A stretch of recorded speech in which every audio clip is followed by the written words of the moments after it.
Paradajz je jedna od najosjetljivijih povrtlarskih kultura kada je riječ o ishrani, zalijevanju i zaštiti od bolesti.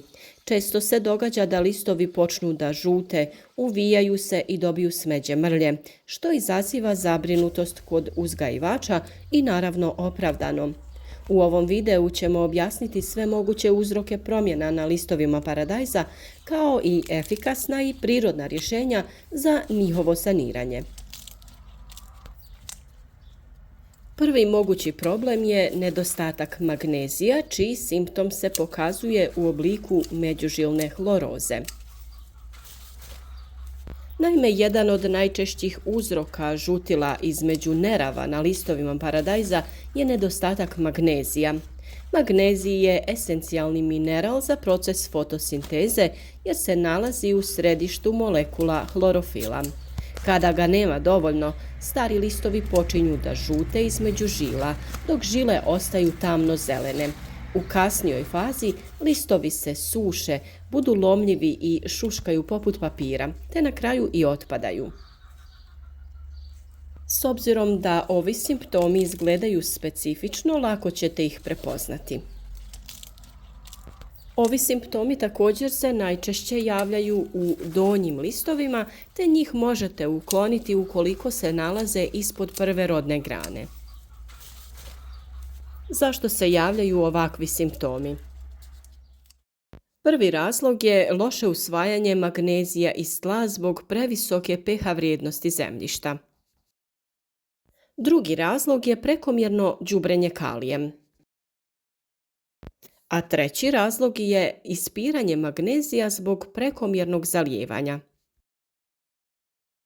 Ukoliko je tlo previše suho, biljka naravno ni tada ne usvaja hranjiva iz tla, pa samim tim ni magnezij.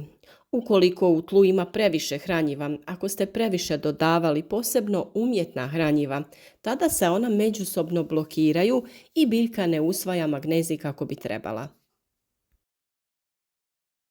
Postoje naravno hemijska hranjiva bogata magnezijem koja možete kupiti, ali mi vam donosimo prirodna rješenja.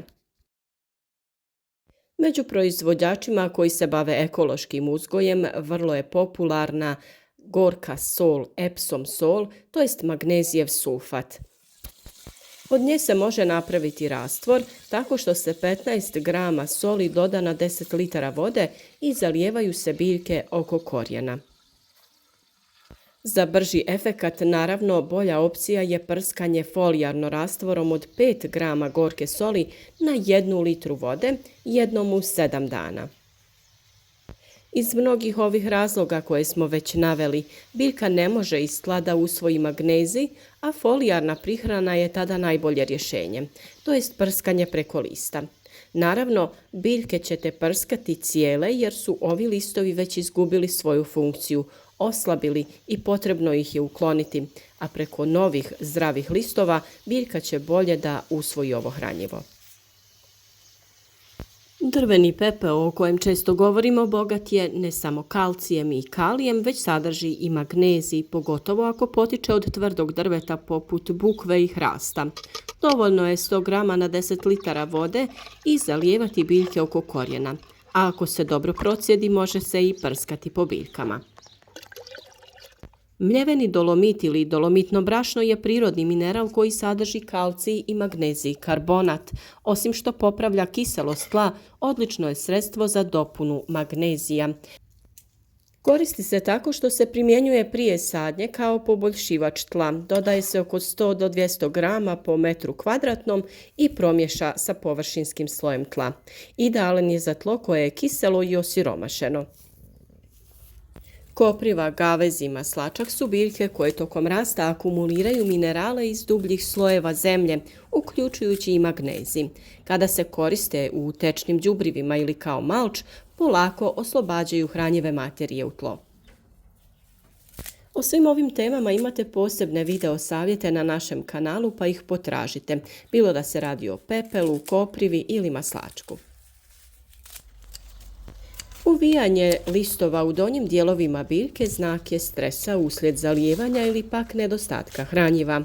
Često je to simptom fiziološkog stresa.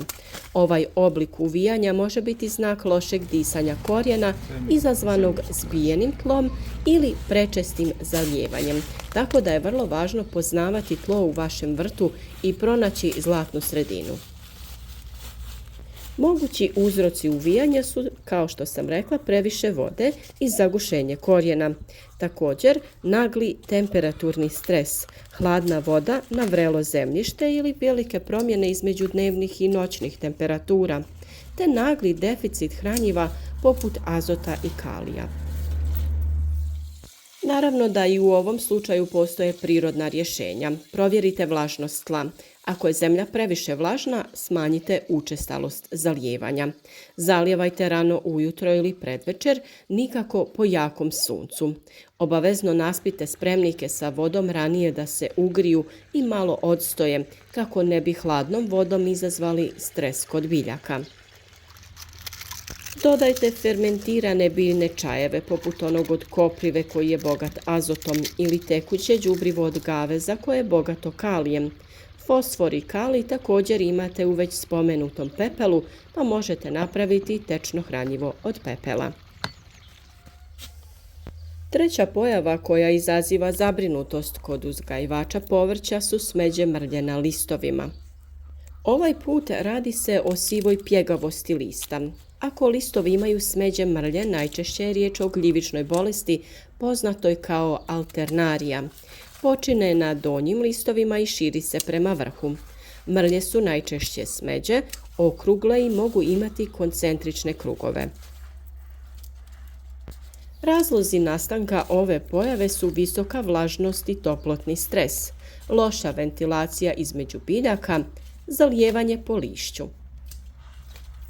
I u ovom slučaju nudimo vam prirodna rješenja. Tu je naravno čaj od preslice. 100 g svježe biljke ili 10 g suhe preslice potopite u 1 litru vode. Ostavite da stoji 24 sata, pa prokuhajte 30 minuta. Razrijedite u omjeru 1:5 i prskajte biljke svakih 7 dana. Neizostavna soda bikarbona kada je riječ o gljivičnim oboljenjima kod biljaka. Uvijek preporučujemo da se koristi preventivno kako bi izbjegli ove situacije, ali ukoliko reagujete na vrijeme pri samoj prvoj pojavi nekih simptoma, tada još uvijek možete spasiti situaciju. 5 grama, to je 1 malu kaškicu sode bikarbone, dodajete uz nekoliko kapi prirodnog sapuna i 1 kaškicu biljnog ulja u 1 litru vode. Prskajte sa tim ujutro ili predvečer. O čaju od koprive smo dosta govorili. On prirodno jača imunitet biljke i pomaže u prevenciji širenja bolesti. 1 kg listova koprive potopi se u 10 litara vode, stoji tako 1 dan, to jest 24 sata, procijedi se i sa tim rastvorom se prskaju biljke. Četvrti razlog različitih pojava na listovima paradajza su sunčeve ožegotine i fiziološke nekroze.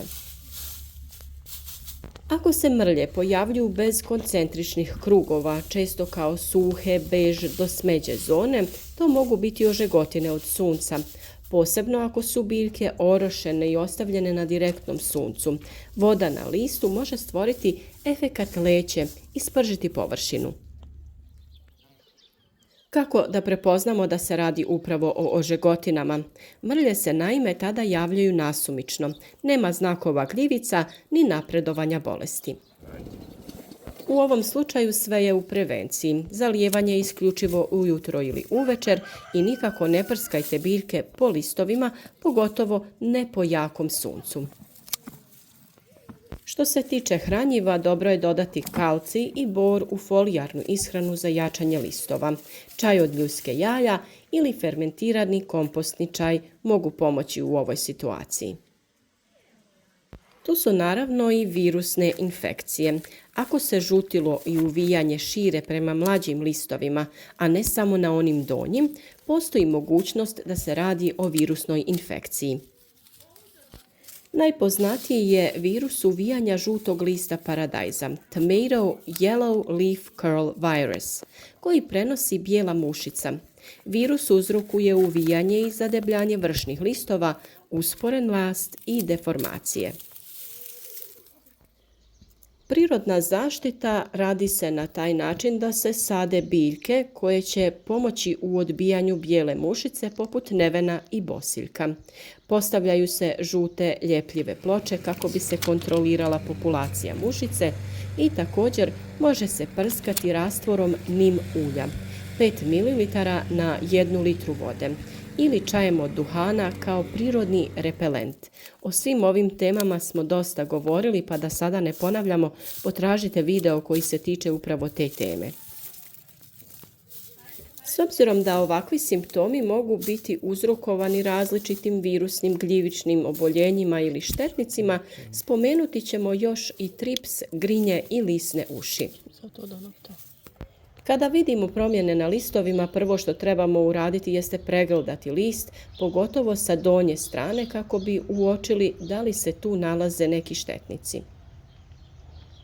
Ako se na naličju listova primijete sitne tačkice ili paučinasti tragovi, to može biti znak prisustva štetnika. Trips i grinje sišu biljne sokove i ostavljaju oštećenja u vidu sitnih smeđih mrlja koje kasnije nekrotiziraju. Prirodna zaštita se može odraditi prskanjem sapunicom, 10 ml prirodnog sapuna u 1 litru vode sa dodatkom čili papričica ili bijelog luka. I također opet tu se spominje i nim ulje, koristi se svakih 5 do 7 dana za suzbijanje širokog spektra štetnika. Uvijek je najvažnije odraditi preventivne mjere kako bi imali zdrav paradajz. Održavajte dobar razmak između biljaka, to jest osigurajte bolju cirkulaciju zraka. Skidajte donje listove koji dodiruju zemlju jer oni su prvi na udaru bolesti. Koristite malč jer on smanjuje isparavanje i sprječava prskanje zemljišta po lišću. Redovno pregledajte biljke i reagujte na prve simptome, što ranije, to lakše rješavate problem. O svim ovim koracima, načinima održavanja stabljike, oblikovanja, uklanjanja listova i zaperaka prirodnim hranjivima i sprejevima za zaštitu imate detaljne upute na našem kanalu. Neka vam ne bude teško malo razgledati i istražiti jer je važna preventivna zaštita biljaka prirodnim preparatima. Mi veliki trud ulažemo upravo u pripremu ovih savjeta i praktično ih prikazujemo i sa vama dijelimo, pa iskoristite te informacije kako bi bili uspješni, imali zdrave biljke i obilnu berbu. Podržite naš rad, ostavite like, komentar, podijelite vaše iskustvo i budite sa nama svaki dan za novi koristan savjet. Problemi sa listovima paradajza nisu rijetkost, ali uz pažljivo posmatranje i brzo reagovanje moguće ih je riješiti prirodnim metodama. Najvažnije je razlikovati da li je problem nutritivne prirode, izazvan stresom, gljivičnim oboljenjem ili štetnicima. Korištenjem domaćih preparata poput čaja od koprive, preslice, sode bikarbone kao i fermentiranih biljnih hranjiva moguće je ojačati biljku i izbjeći upotrebu hemikalija. Redovno pratite stanje biljaka i preventivno djelujte. To je ključ zdravog i bogatog uroda paradajza.